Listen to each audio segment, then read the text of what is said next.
Thank you for joining us today with host Terry Hudson on rBeatz sessions with special guest, artist, musician, producer, and musical genius. MoonLander. Check out MoonLander on Spotify, iTunes, YouTube Music, rBeatz.com, and all your favorite listening devices.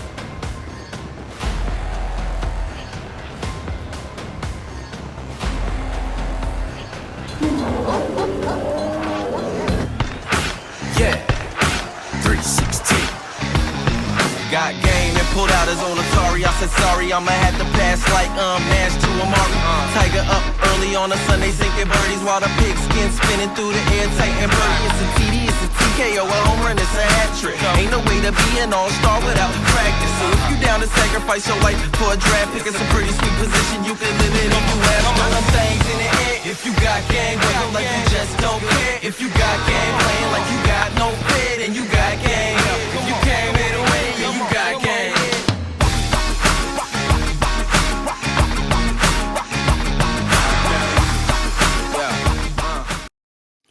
Welcome to rBeatz.com here on rBeatz Sessions. And today, I had this intro I was going to say, talk about him being an artist, and he's a pop rap artist. But we had an intro that came on in the actual intro for the show, and it called him an artist, producer, and genius. Musical genius. So I can't even top that unless I say you can't top that. Artist, let's say pop rap artist and a producer, but he's a super musical genius. Don't forget the genius part, y'all. Yeah, we got to throw the genius in there.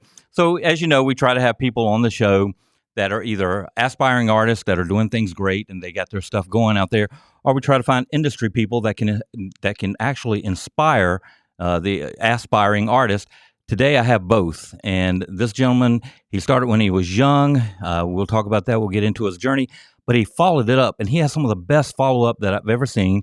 And the other thing about him is he just inspires community, inspires the people around him. I love his work. Super nice guy. So welcome to the program, MoonLander. Hey, thank you so much. There's a lot of great people on here, but like we said, there's not a lot of geniuses. But today, that's right. We got a musical genius. Day. And you did promise that this is going to be the best show ever. I'm promising. That was a great intro. The people saw the intro? They'll see the intro, yes. Yeah, I wasn't expecting it. I loved it. I wasn't either. It took me about, I know you're a genius, but I didn't know they were going to throw that in there, right? I appreciate it. That was really great. The moonwalking was also great. I actually know how to moonwalk too.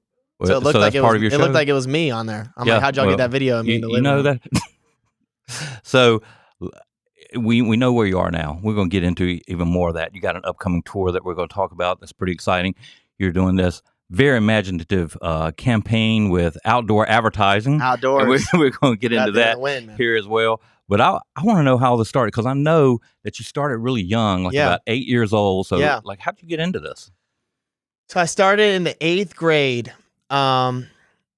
It's so weird. I don't know how y'all are, but you only remember certain parts of you as a kid, right? But it's funny. I feel like I remember the important parts, which I feel like maybe we all do. But I was real into music always had CD player, listen to my dad's CDs, was obsessed when I'd have my iPod Nano, always had to have the album cover on it. I would legally download them from LimeWire. So it'd always have a weird picture on it. And I'd be I'd Google search people's album covers and stuff, download them.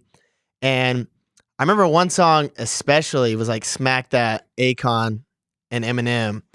And I used to just love singing, but then I would love rapping. And I also never liked too much of one thing. I not hated obviously, but I really enjoy when someone would sing and they bring a rapper, because it's you would bring a fresh, different feel to it. And I'd be oof.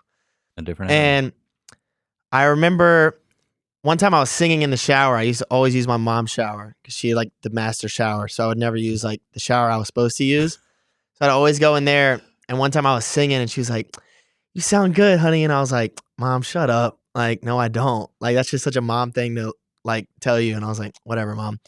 She used to make me do choir and stuff. I hated it. I was like, I literally have a video.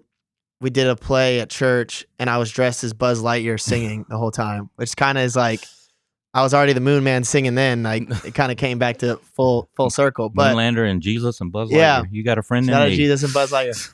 But when I was in 8th grade, my mom just got remarried. So I was at this one school was very like preppy. I didn't go to, it was still public, but it was like brand new, super preppy, like clean.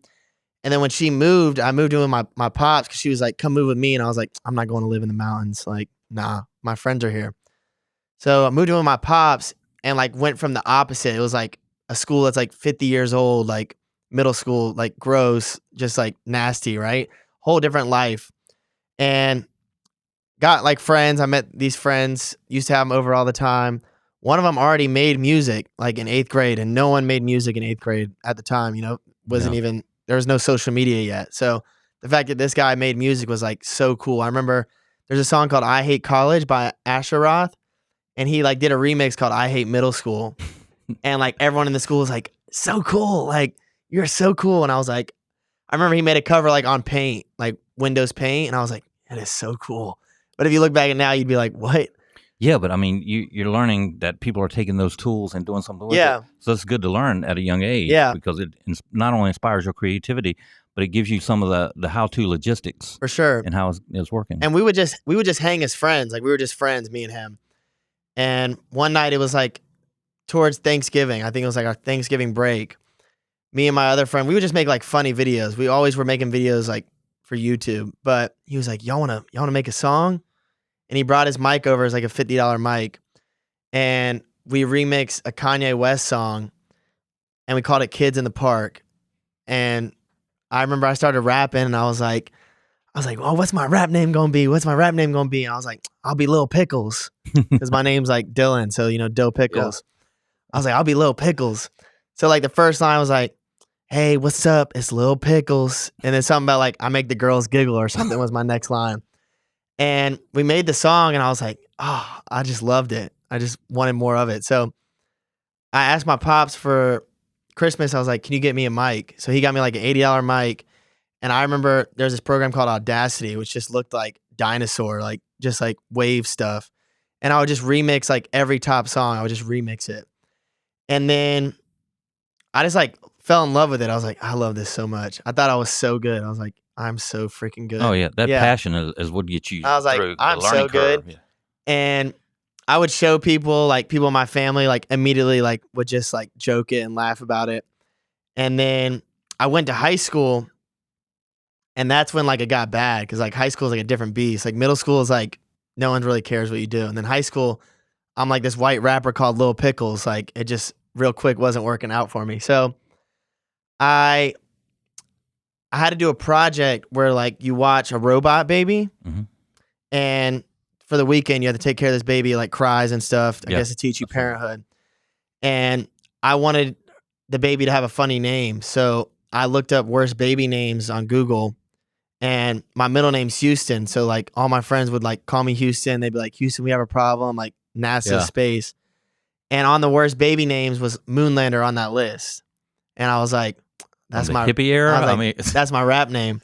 So whoever's really Moonlander out there, I want to meet you and I want to say I love you. But that's how I got the name. But basically, I just started going, like, I knew from the second I did it that I was going to do it forever. I don't know why. I didn't have the talent to do it forever. Like, I was very bad. I don't know if you have any old stuff, but it's super bad. It's really cringe. I sound like Alvin and the Chipmunks, like trying to rap. Anybody that you look at the beginning, it can be Kendrick Lamar or U2 or whoever. They start and then they learn as they go. I mean, that's the thing we say often on the show is your first thing will not be a masterpiece, but without your first thing, you won't have a masterpiece. Yeah. You just got to keep going. And you took those first steps, and you took it in an environment where you kind of made fun of at first. I didn't think the first name was that bad to begin with, but Moonlander is great, and it's not just that you took the name; it's like you owned that branding. Yeah. And it's crazy because I just like locked in, and I was like 14, and I was getting like so much hate because I was like a freshman in high school. I just started playing football. I was like, I'm gonna play football. Like I was like a scrawny kid, shouldn't be playing football. And that's like when like the older peeps would like just mess with you. Like the older football players, like it's freshmen, fresh meat. They would really mess with you. That never changes, no matter which decade you were born in. That's just a thing. So it was like the biggest joke that like people would just hate on me all the time. Every single person, like my parents used to be like, this ain't it for you. And one time, I think looking back, like how I got like, I feel like I'm really good at like marketing. Like I would take things like this one kid, especially like used to bully me all the time. I was like, I'm writing a diss song about him. And he was like a senior and I was a freshman. I wrote a diss song and like the whole school was talking about it. It wasn't good, but people were like, oh, like they started playing him because they're like, bro, not Moon coming at your life. Like, and I would like blast, like I would make people know like the topic of the song. And I think like to get people involved, like it brought juice to the track versus me just trying to rap. And he threw me like in a trash can afterwards. He's like, don't you make another song. And I was like, ah. I remember my dad picked me up. He was like, everything good? I'm like, yeah, it's good. You know? But yeah, it was a long journey. I struggled a lot because then Twitter became very a thing. And kids are just mean, man. I think, and even today, obviously, I don't think it changes. Yeah. There's a lot of people on social media that are mean. People are mean. But I just want to say one thing right here. This is the reason this may be the best show. And this is the reason that what you're saying is so important. As a consultant, a coach that's worked with a lot of music industry people, when I have worked with people that are still in high school, especially males. Yeah. It doesn't seem to bother females as much, but males that are entering music, they won't get past a certain point because they'll tell me, my friends will make fun of me in school for doing this music thing. And if it's that much of a fire inside you, and this is what you wanted to do, that kind of thing is going to fade away. You saw through that and you did it, but most of them, I got to tell you, most just fall away. It's hard. I struggle. Like I used to like get the most mean tweets, like people like MoonLander's new album, they'd put like a trash can, like someone like had a headphone jack in a trash can. Like for one of my mixtapes, I wanted everyone to listen to it. So I went and spent my own money. I got like 50 MoonLander shirts made. And I was like, anyone that retweets this, like I'm giving you a free shirt. So went around school, like handing out free shirts. And then like people would send pics of them like burning it. And I'd be like, And like, I would like legit just like be so sad. And so like, I would cry and be like, why are people so mean? Like, I'm not doing nothing. And there was one time I was on a mission trip in New York for this church I was going to. We were staying at like this Mexican church and like, I wasn't super like spiritual. I didn't know like about God and stuff. And he's like, everyone go like be with God, like go close your eyes. I'm like, all right, cool. I'll do that. And I did that. And like, this is the only time it's ever happened to me. Like I legit like transported from my body. Like I had like an out of body experience. Like, it's like I just like went somewhere and I saw myself on stage, like in this big auditorium. There was nobody in there, but like the warmest lights were on me. And I was just on stage, like just jumping up and down. It was like slow-mo. It was like watching like a highlight reel of like the end of my life, And like 20 minutes went by, but it was like a snap. Like I saw it and like woke up and it was like 20 minutes went by. And I feel like that, like I'm super spiritual. I'm not very like religious, but like I'm very like God's got me through like so much stuff. There's a big difference, isn't it? Yeah. Between spiritual and religious. For sure. That's why I like to make that clear. I'm very not religious, but I'm very, very spiritual. But I feel like in that moment in time, that kind of was like everything I needed to be like, I'm doing this forever. Like no one's going to take this away from me. Like I'm going to prove every single person that's ever like laughed at me wrong. And I feel like it was that fire in me. Like then everything after that, like people would hate. I'd be like, you gonna see? Like that's just like what I had in my head. I was like, I'm gonna prove them. Like you gonna see. You gonna be sorry about it. And it's like weird as I got bigger and bigger and bigger. So many people from my high school, like you, not anymore because we're past that phase. But like, I remember there was like a key point where like I would get so many DMs, like, bro, I just want to say like I'm sorry. Like so many people apologizing to me. Like I remember like I used to really just like troll you hard. And like people also like when I go to the bars and stuff, I don't really go to the bars anymore, and I'd walk in with people that went to my high school, like you can almost see like they like tremble a little bit and they're like, they don't know how to act. And they'll like very overcompensate like that they did wrong things to me. And one time, this is recently, like one of my biggest haters of all time, like I always just show love. I'm not going to be like, oh, I'm back. Like, you know what I'm saying? That never does anything anyway. Yeah. I always kind of just even want to be extra kind to be like, hey man, how you doing? Kind of like so much shock power them on their that. feet. And I did that and I walked away and this one dude told my friend, he was like, bro, you don't know how much I think about all the stuff I used to say to him. Like, I just feel so terrible about it. And he was like, bro, he's like, you should just tell him, like, he doesn't care. But I think I have like missions in my life where like I feed off proving people wrong. Like I really want to just show anyone in the world, like whether you want to be a plumber, like whether you want to be a teacher, like anything you want to do, like you can just rock on. You should be able to do it. Right. Yeah. You got to have that work, and you got to have that follow up. You don't have a fire lit behind you. You have a fire lit inside of you. Yeah. And you've done those things. And hearing your story today, the one thing that I came to see you first at Confluence. It's the first time I heard of you is when I was at the Confluence conference, and you were doing a panel on fans, which is something I'd like to talk to you about as well. But in that, you called attention to this guy named Chris Gear, and I was talking to him in the beginning when he was getting that same hate, and I was like, dude, watch the other people that use this and know you can be what you want to be, but you're going to have to work for it, and you're going to have to be able to take the hate. The haters that come on affect your algorithm in a positive way. Yeah, they do. You know, the people that comment like that, they get you paid, but you just got to, keep cultivating what you're doing, keep going. And I started listening to his material, and it was getting better. And then I saw you call him out at this conference and compliment him on what a great job he's done and do that shout out in front of everybody. I was like, that dude right there, something about him. Yeah, that's sick. Yeah.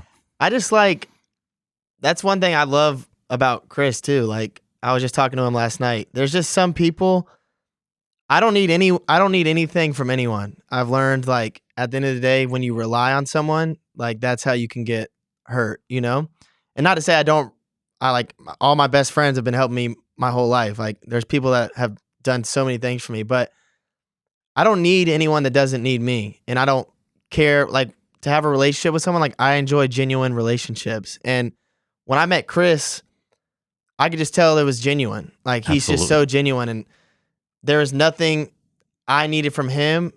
And I mean, I could tell he was like respectful of me and he wanted to learn from me, which I appreciate as well. But I think there's so many people that, and even myself, I feel this way about myself too, but you always get looked down by someone that's above you. Like I used to get looked down, like people in high school used to hate on me. Like I surpassed them, but now it's like the people in the industry are looking down on me, So it's like I feel like I'm constantly like battling constant people. Evolution. Yeah. It is. It's like you think you figure one problem out, another one comes, Right, but that's the music industry, You're navigating no matter what it is. You know this from being on tour, and you're about to encounter it again, and you know that's coming. But you get out there, and there's always something. There's something wrong with the club, or something wrong with the vehicle, or whatever it is. You have those things on tour, and you have to navigate. You have to be very flexible, and you are that. And that's why you have been able to evolve, above the people that are above you. You'll continue to do that, but your music is quality. Thank you. And you have the follow-up, like you have the business follow-up, but it's key to have great material. Yeah. And you have that. Thank you. I have your singles going in my head all the time. I love it. Yeah. One in particular, I don't know why, but this one of I'm Out of Your League. Yeah. That just plays in my head all the time. Is that in a way autobiographical? So basically with that, I feel like I learned again early, I had to really love myself, and also what I've encountered with people, relationships is like, you can't control the narrative that someone has of you, right? Like for the longest, like I never wanted the thought of someone not like liking me or having like a bad taste of me in their mouth, like that used to like drive me crazy. And then I got older and I'm like, someone could say I went and punched, like y'all could say when I left, you'd be like, I saw Moon go out there and punch a guy. You know what I'm saying? But like, I didn't, but y'all can say that. And anyone can make anything up about you. So I learned at an early age to love myself. So I think this, to answer your question, Out of Your League, I'm a lover. Like I'm a super lover. Genius, super lover. Super You lover, heard it here super first. Genius, y'all. I'm supers. On the best show ever. I know. On rBeatz. But any girl I've been with, like in a relationship with, like it's kind of been like a love at first sight. I don't know why that is. Like I just see someone, I'm like, yep. So I was doing this festival, opened up for like Chainsmokers, Lil Jon, I don't even remember, but we are doing this after party, and it was in Dallas. It was in Austin. We're at this club. I see this girl. I was like, went up to her, like sparks were flying. I was like, oh gosh. She like swerved me, right? And I was like, which honestly is a better thing. I think I don't want to. It's not like I'm like swerve me please, but like I kind of like a chase a little bit. So like I think if someone like tries too easily for me, I'm like Yeah. Then I'm like they probably do that with everyone, you know. So she like swerved me, and I was like, God, I love you. Like swerve me more. But the next day, like we like hung out again. She was cool. Like she was like liking me back, and we were like texting. I went home and I was like, oh my, like couldn't stop talking about her. Couldn't stop thinking about her. We were texting. And she ended up like ghosting me, and I was like in the studio. I was like, I'm out of her league. Like she's gonna wish she didn't ghost me. So I made that song, Out of Your League, and 4 months went by. I was doing Breakaway Charlotte, and she had come to Breakaway Charlotte. She had texted me before. She's like, I'm gonna come see you perform. Like, I'm like, whatever, you know. So I'm on stage. The first time I ever performed that song, she's in the crowd with all of her friends. Huge crowd. I'm like, y'all, I fell in love with this shawty, like in Austin. Like she swerved me, like, and they're like, all her friends are like, oh, like so cute. And I'm like, obviously I wasn't like, there she is, like, but I was like, yeah, she's in the crowd right now, y'all. I was like, this is a debut song, like this song, this one's for you, girl. And then it's like, doom, doom, doom. And the song, if you haven't heard it, is like, girl, I hate to bring this up, I'm out of your league. So like at the start, Such a great song. At the start, they're like, oh my God, this is so cute. Like, you know, it's a movie moment. And then I hit the part where I'm like, and girl, I hate to bring this up, I'm out of your league. And that's when like the drums go in and like all their faces were just like dropped. And that was a great moment for me. But we ended up after that, like we ended up like talking for longer. We almost dated. We were talking for like 5 months after that. But sweet girl, I miss her. I love having you on today. If for no other reason, because I've listened to that song so much, just knowing that story was worth me walking into the studio sick. today. I'm glad. If nothing else on the show, but there's been so much great stuff here.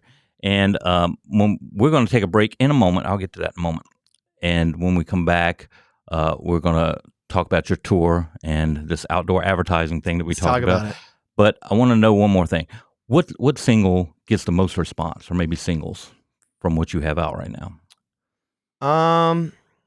Probably the Replay song. Oh yeah, love that because it's an iconic song. I was in the studio, and this beat guy sent me a beat called Replay, and I thought of the most like iconic song called Replay, which is shiny like a melody, and so I just started singing that song like in a new way, right? And I feel like, especially now, that's like hip. It's like redoing something cool.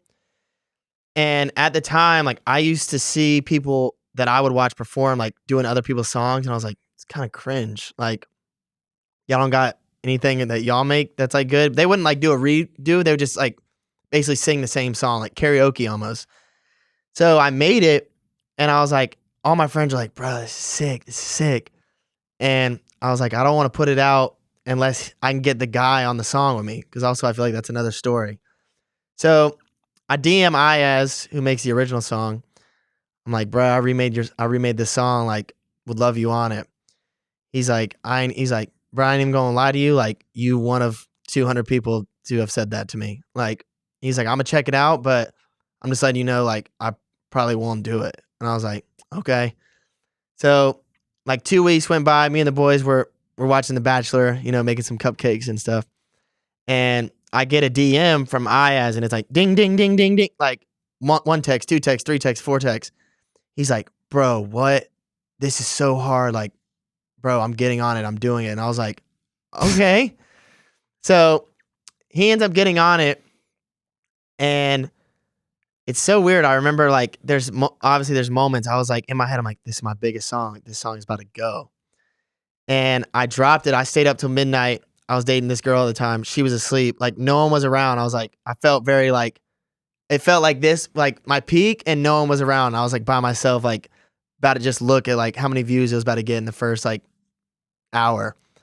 And when it came out, like obviously it was midnight, but super dead. Like maybe had like 200 views. I was like, oh, I was like this. I'm like refreshing. I'm like, this has got to be a mistake. Like, and just as time went on, like it was a slow burn, right? And it just got bigger and bigger and bigger. And now like everywhere I go, like that's just what people talk about.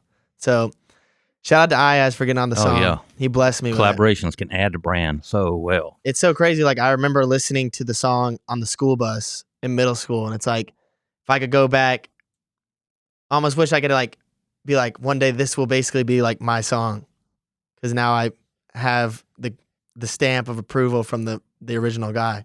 That's a great story, and just having you on here, you live up to your hype. Thank you. You live up even to your mouth and your talk, but Thank you. You do live up to it. And when we come back, we're going to take a quick break to hear from our sponsors and our family. But when we come back, we're going to talk more about this tour. And if you miss this tour, you will miss something. So That's what I'm saying. I need everyone in this room to be there. Yeah. Well, I think Looking at I y'all. think they'll have those plans. All right. So we'll be right back in a few minutes with Moonlander. So you can go get a sandwich, whatever you got to do. I say you stay here and watch these things from our sponsors and stay here to learn more about what's happening at rBeatz. But we'll see you in a few minutes. Welcome back to this week's segment of What's Trending Now on rBeatz Radio, Media, and Streaming Network. Upcoming local, national, and international concerts. Starting off with Starlight on 22nd Street. It's hosting its annual Open Hearts and Open Mic event, a free event on Tuesday, December 11th. Doors open at 7 p.m. You can learn more at starlighton22nd.com. Clockbox Theater presents Techno Vibrations, a disco and house vibration set with special artist DJ Gravedigger on Saturday, December 13th. Doors open at 10 p.m. You can get your tickets at blackboxcharlotte.com. Alan Walker is headed to the Fillmore next year on Thursday, January 30th, 2025. Doors open at 7:30 p.m. You can get your tickets at livenation.com. This is Annalise Pearl, bringing you all the new details on the latest trending water cooler conversations. Stay on top of the rBeatz app and rBeatz.com, always bringing you best of the best independent, national, and international artists. Let's get started with this week's WRLD top trending songs. Spinning now on 25.8 our global pop stream, WRLD brings you Anyway I Love It by Carpet Man, Miley Cyrus with her song Give Me What I Want, Dark Side by TJA featuring Boy Band. Spinning now on We Global Radio, our hip hop and R&B stream, we have Not Anymore by Mark L, Money Ties by Ren, Unable by Tulane, Yeewolf, and Tasty. Trending now on rBeatz Radio, our house and EDM stream, we have Is This Love by Danielle Ponder and LP Gibiani, Dubai Shit by Masick and Omada. Coming up on our Gospel Soul and Praise stream, The Vessel Radio, we have Straight Up by ASAP Preach and Lighthouse, I'm Still Here by Lathan Warlock. Closing out on Only Bangers Hits on Spotify, we have Love You Inside and Out by Main Course, Zodiac by Agents of Time, Red Vineyard by Diggy Graves, and Like That by Casanova. That concludes this week's countdown. Be sure to check in with us at each event for your chance to have your next hit announced on our social media sensation, What's Trending Now. Be sure to check in at RBTZ TV on YouTube and rbeatz.com. Just leave your name and phone number at each event for your opportunity to win cash prizes and a merch giveaway.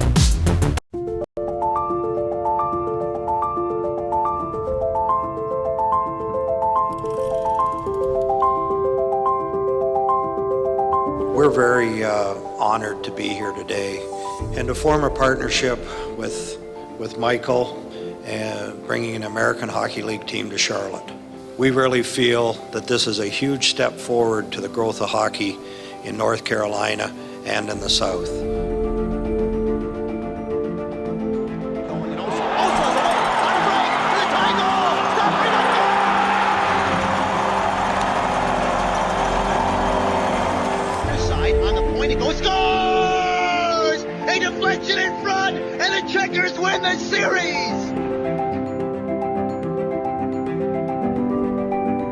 This is my new home.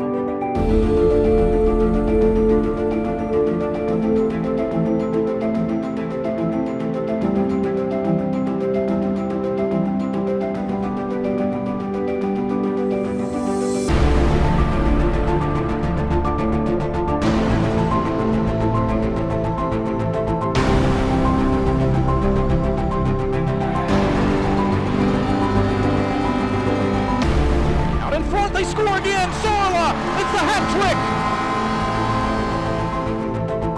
And Elkiewicz for the empty net. He scores! The longest game in American Hockey League history And we are in the midst of it. Rebound chance. St. Patrick's. They're going to the Calder Cup Finals. The Charlotte Checkers are Calder Cup champions.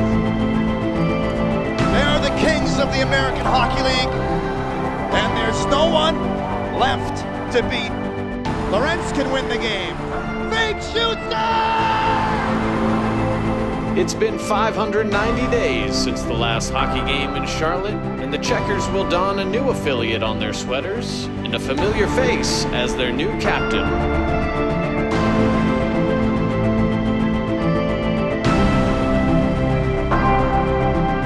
Nash out in front, dangling. Shot, he scored! Checkers with it, rebound. Carlson buries it. We're back tomorrow night.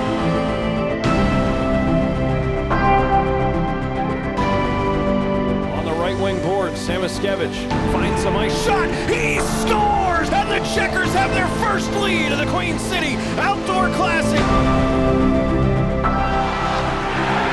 Number 124 for number 21, the new franchise record.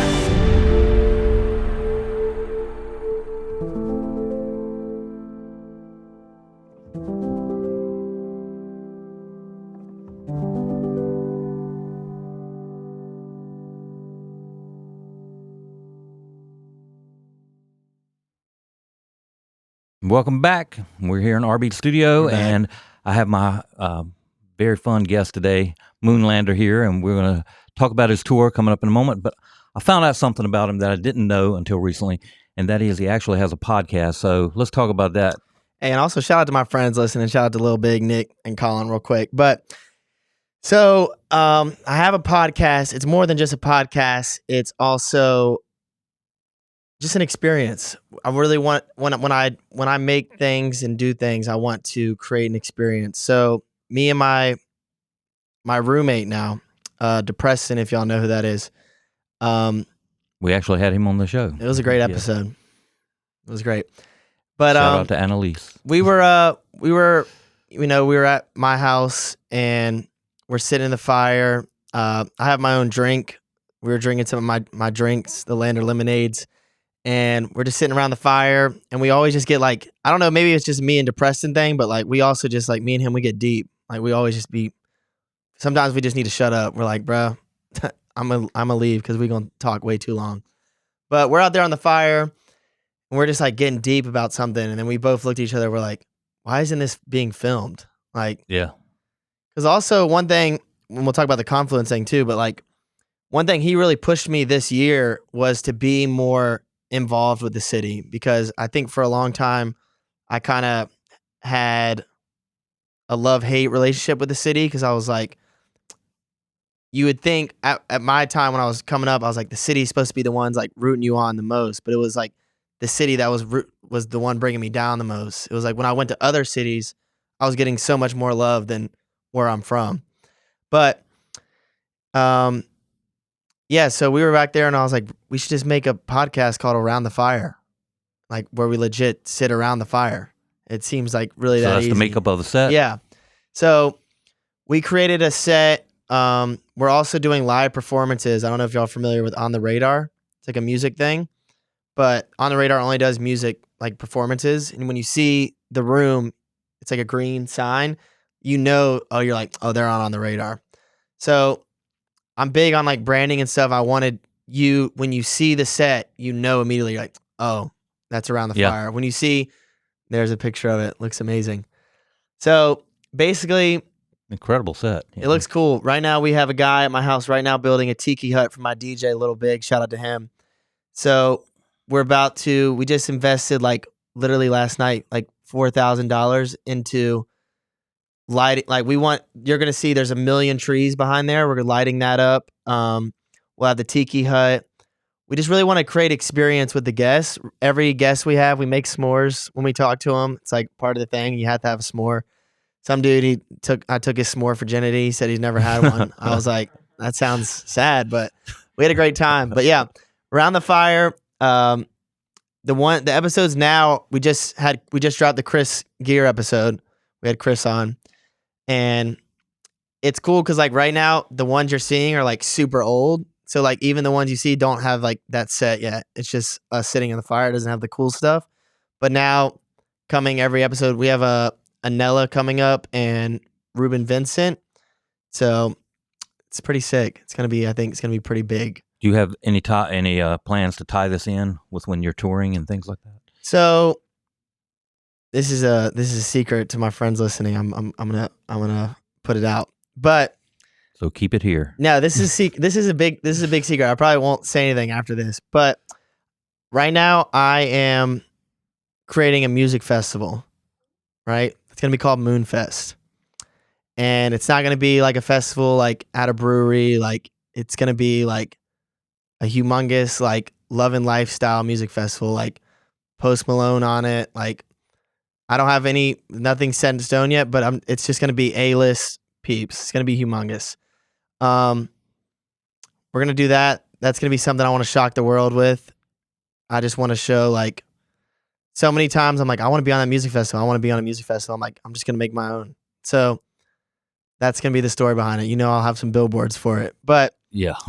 We're gonna try to tie in Around the Fire with that. So when we have all these big artists, basically there will be a huge set in the back that they can come and that's such a great do idea. an episode. So I think it's gonna be pretty big. I think it's gonna be special. Yeah, that would be very special. Thank you. Yeah, and I have another idea to talk to you off air about that we'll talk about. When one of the things that you're great at is converting your likes into followers, and you turn those into fans very well. Yeah. And then, of course, into super fans. What is your process with that? Because I know that's going to affect your tour. Yeah. I don't know. I just always, it's so hard for me, and it's something I talk about a lot, is there's so many people that make music, right?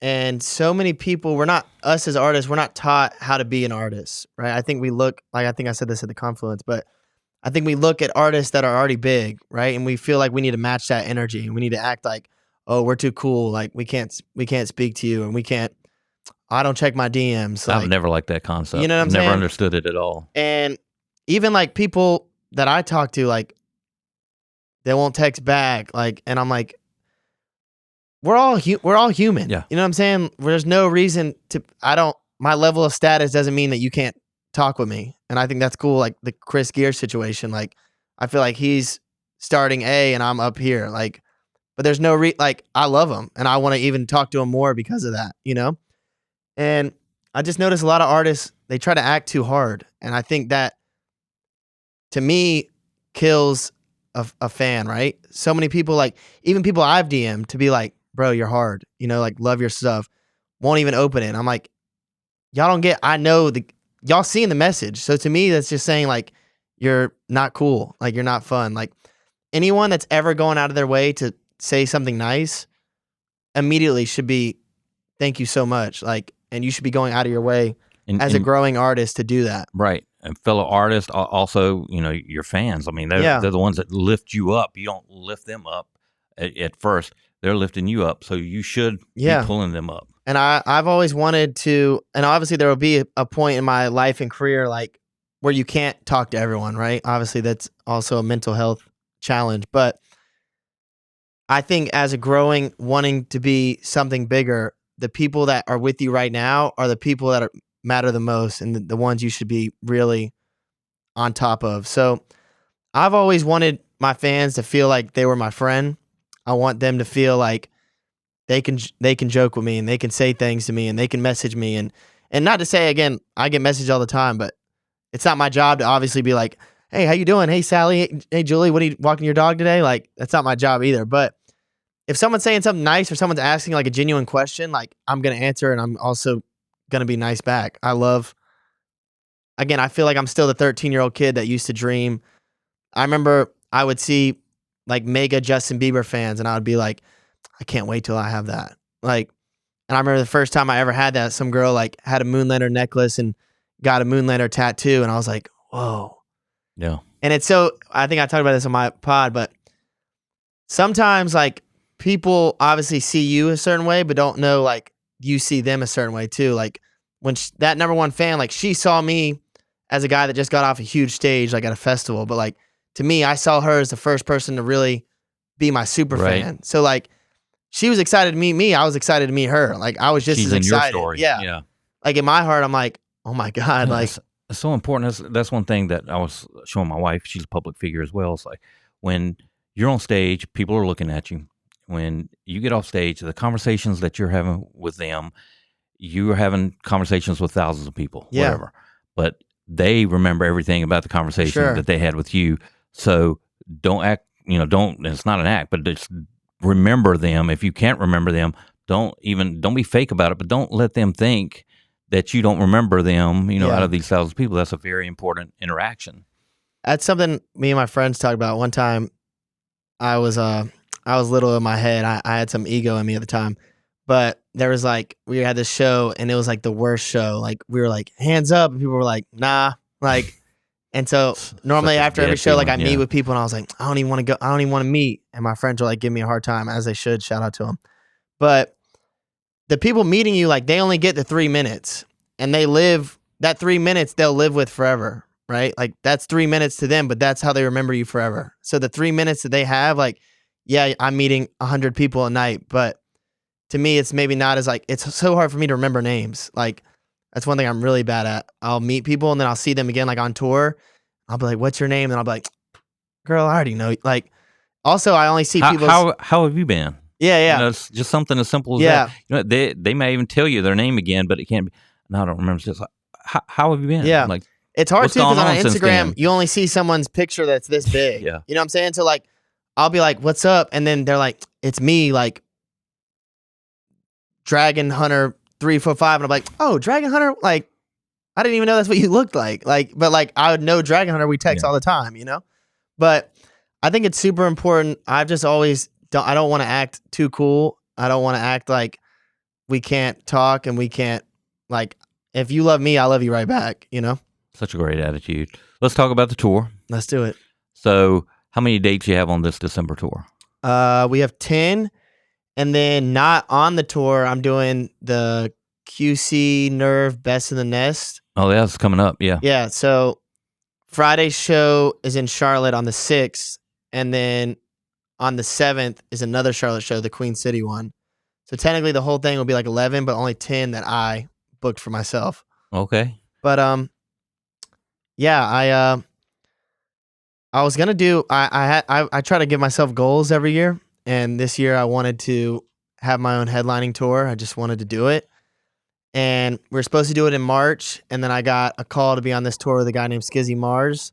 So I kind of dropped it. I was like, oh, I'm just gonna go on this tour, and then I think Preston said this on your episode, but we were at this concert at Snug Harbor for these like local girls, and they did like a 4-show tour they set up themselves. Mm-hmm. And like, they're amazing artists, but like I've done like 7 tours and blank festivals and blank shows. Like I obviously have more of like a resume. Steam, yeah. Yeah. And I was like to Preston, I was like, how are they doing this? And he was like, bro, you could have been done this. And I was like, you're right. Sometimes I just need a little push. But who's on the tour with you? So I'll have my main friends with me that are always with me on tour, but I'm very like, again, I love my friends. I love friendship. I want to help my friends like they help me. So every night I'm letting DePreston perform one song, and then me and him will perform a song that we have. And then this other guy named Barely Trev, who's a Minneapolis singer, I'm letting him do a song, and then we'll do a song together. But just sharing my stage time, let him come. But I have some openers with me. Broderick Jones, he was on NBC show called The American Song Contest. He's awesome. He's funny too. And yeah, we're just going to rock out, man. I think it's just something I have to do in my career.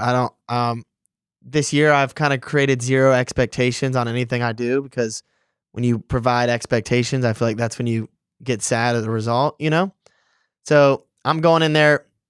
If one person's there, we're going to party. Obviously there won't be one person there, but there's going to be more. Either way. And with the way you market.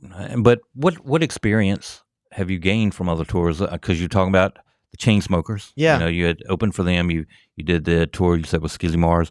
I think Young Gravy Yeah. was one of the names as well. So how was that tour, by the way? It was amazing. Every tour is life-changing in a way of the way my mind is different afterwards, right? It's so weird. There's a true level of like post-tour depression. You go and you're on stage in front of thousands of people, and you couldn't even like we do a meet and greet, and there's literally 100 people in line waiting, like wrapped around the thing. And then you go home and it's like you're back in your house and in the middle of nowhere. It's like very like weird feeling to be like, oh, it's humbling. It's definitely humbling. You're like, oh, I'm actually a nobody. That's cool. But I've learned, and this is something back to the confluence is why I wanted to lock in on like helping people. Cause I think for the longest I was like, no one wants to hear about me.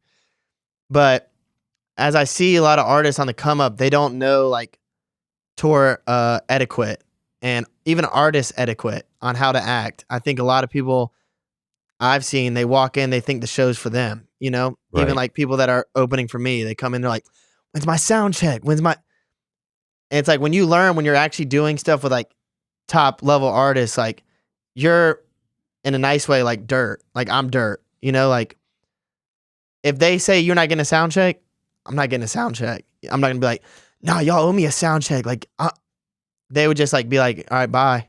You go be incredible no matter what. Yeah. And you got to learn, I think, as an upcoming artist, like to be humble and you got to really kill that ego. You got to have the likability factor because the word gets around. Yeah. About that. You got to be nice. You got to be nice to everyone you meet. You don't know who you're meeting too. Right. Like, could be an old lady that walks in and you're like, what's up? And then the old lady owns the venue. You know what I'm saying? You don't know who you're meeting because I've seen this play out a lot too because, I've worked in the national music industry.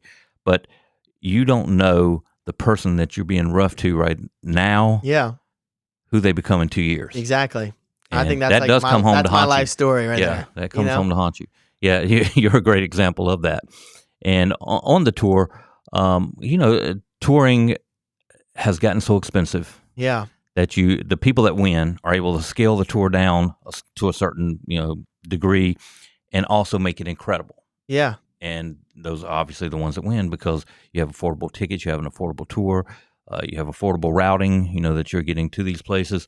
And then you show up and, like you said, whether you get a sound check or not, as an opening act, whatever, everybody goes out and they show up. Yeah. And they're incredible.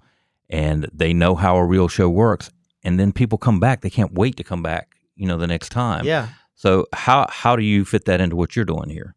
I honestly don't worry about money. I would say 9 times out of 10, I spend like my friends know this too. Like I would rather have a great time and spend more money and lose money than make it work just to make some money. Because to me also, the money that like I stress about now, like it doesn't matter. Like I know I'm so fully confident in myself and my future that like there will be a time when money is never even an option for like it's not a question of like I don't have it. So and even now, like again, God gets me through everything. Like sometimes I'm like, dang, how am I gonna make this work? And then an opportunity will come up where I'm getting paid $2,000 to do the show tomorrow. Like and I'm like, okay, there it is. Like I feel like every time I stress, I just let it go. I'm like, I'm gonna figure it out. But I think also if you're in the game for money, you're never gonna make it. And so many are. Yeah. I mean, really, that's their driving force as an artist. And I think the industry has kind of put that out there and made that a thing. It used to be just about the art. Sometimes you just can't create great art when money is your focus. It's never going to work. Right. Because any artist that's in this, it's a long game. If you really want it, it's a long game. Absolute long game. And you got to spend, when I had $100, I would spend 90 of it on a cover art and I would have $10 to get food and gas. Like, but you do invest in your career. It's not an expenditure. It is an investment. And even to the point, there's this thing that you're doing now that I love. Yeah. And it's you personified, because when we talked about navigating, you will do these out of the box, almost out of the mind type of things to draw somebody in, like you were talking about, having collaboration before. But now you're trying to get a big collaboration, a really big collaboration. Huge. And you're not just just phoning management alone or writing a letter or something like that. Yeah. You're doing something that actually the news could pay attention to. Yeah. We're paying attention to it right now. We're calling attention to it. But tell us about what we were talking about earlier, the outdoor advertising campaign. Yeah. But this is an incredible idea. So this started again with the out of your league, right? This I think again it's cool. Everything has a purpose even when you don't know what the purpose is, right? Sometimes you're just opening a door that you don't know is going to be a door to lead you forever away. But I wanted this girl when I made Out of Your League to really see me. So what I did, I bought a billboard, right? There's the first billboard I bought. And I put on the billboard, to the girl that broke my heart, I'm out of your league. And it was a picture of me that was like, just like, what's up? And I posted it and it like went crazy. Everyone was like, oh my God. Like, and she loved, I mean, everything I do is for me, right? Like I do it because I'm like, it's a hidden story within me. I'm like, I'm doing this for me that I know other people will think is cool too. So in that time I bought a billboard. I was like, I'm gonna make a statement. I'm gonna show this girl what it is. Did the billboard. Then I wanted to be on tour with Young Gravy. So me and Gravy were already friends, but I was like, how can I provide value to him, right? I don't want to just ask for a favor. So I was like, what if I buy a billboard, ask him to go on tour, put a little like edge on it. If he responds, I'll get his name tatted on my booty. So then he responded. He's like, you need more than just my name. You need my face on your butt too. And I'm like, man. But I'm like, I'm already this deep. Like, I'm going in. So got the tattoo, did the tour, and then straight, like literally the day after tour, again, the post tour depression hit, and my boy, Little Big, we were just kind of joking. We're like, what's the next billboard gonna be? And I was like, shoot, we're gonna get post on it. And he was like, oh, okay. We just like talked about it. Then we had to go to like a sound check or something. And then literally I was thinking about it because I was sitting at home. I was sad. I was like, what do I do now? Like, I got to be doing something, right? And he just texted me and he was like, it's post time. And I was like, that was just all I needed to hear. I was like, let's lock in. So immediately hit the billboard guy. I wrote this song in July about my brother that passed in 2018. He took his own life, but like I wanted like a spin of like a message I could tell him, like, we gonna be all right, you know, kind of like I know he was hurting and like I know that he was super worried about his family and stuff and didn't want to hurt the ones that he loved and the ones around him. So I kind of made a song of like, we gonna be all right, you know, like, and you know, days are hard, but at the end of the day, we gonna make it through. So wrote the song. When I wrote it, I just had like, I just get feelings. I don't know. I feel like it's like God like gives me little like breadcrumbs of things. And I was like, I could hear posts on this song. I could hear posts on the song. So what do? I buy a billboard that says, I spent all my money on this to get posts on my song, right? There it is. Beautiful. And what y'all don't know is that is about 50 foot in the air. And it is scary to get up there. And it is wobbly. It's like very unsafe. But with this, I have zero expectations. I don't know if he'll get on the song. I don't know if he will see it, but I do know that I love trying things and I love doing things that no one's ever done. So with this, we're doing a video every day. We were on Kiss 95 yesterday. I was talking about it with the Maney and Loren show. And now I'm with you guys talking about it.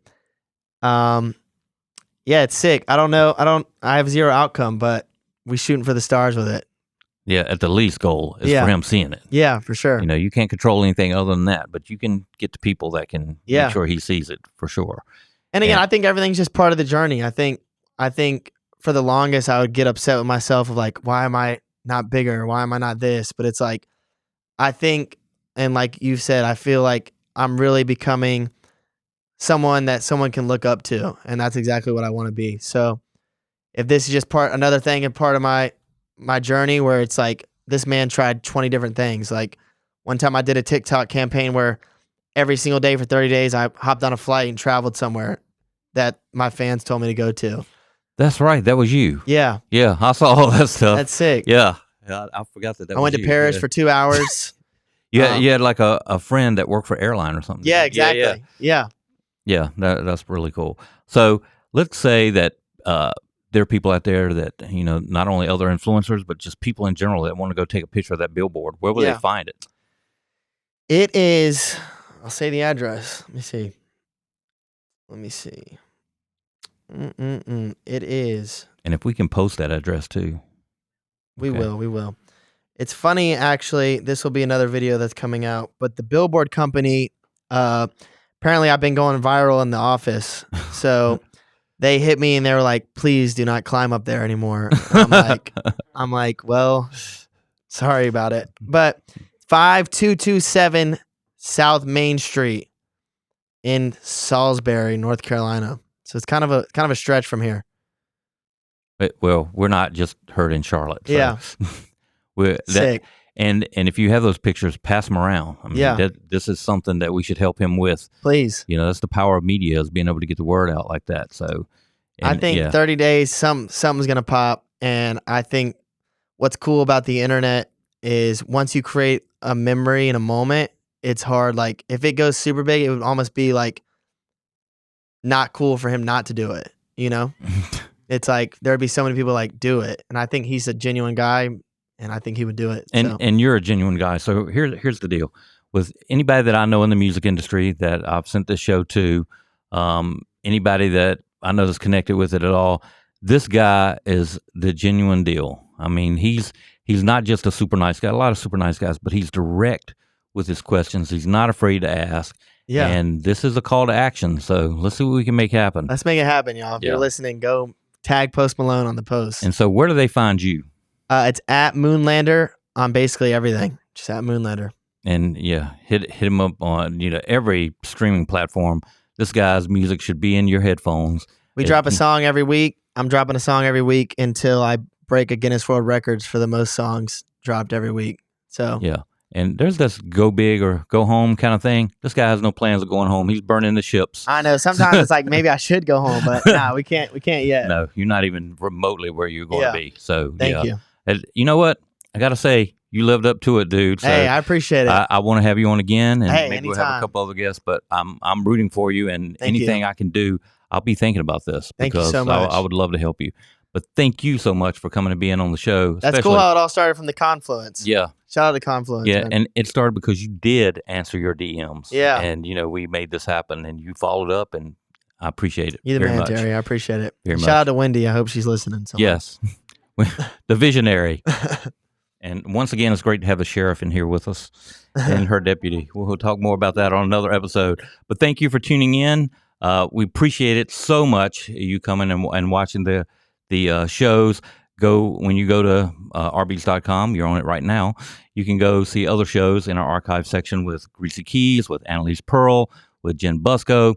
And like I said, listen to the songs that are on there. Listen to the different digital radio stations. Read about the stuff.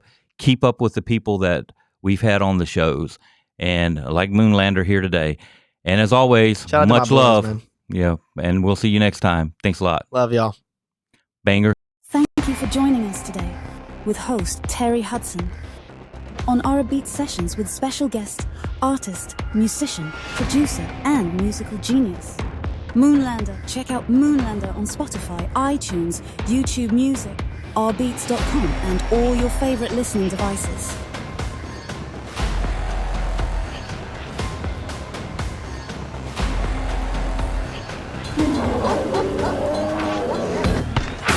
Yeah, 316.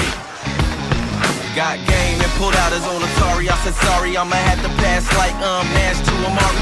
Tiger up early on a Sunday, sinking birdies while the pigskin spinning through the air, tight and birdie. It's a TD, it's a TKO, a home run, it's a hat trick. Ain't no way to be an all-star without practice. So if you down to sacrifice your life for a draft pick, it's a pretty sweet position. You can live it if you have some things in the air. If you got game, waving like you just don't care. If you got game, playing like you got no fear.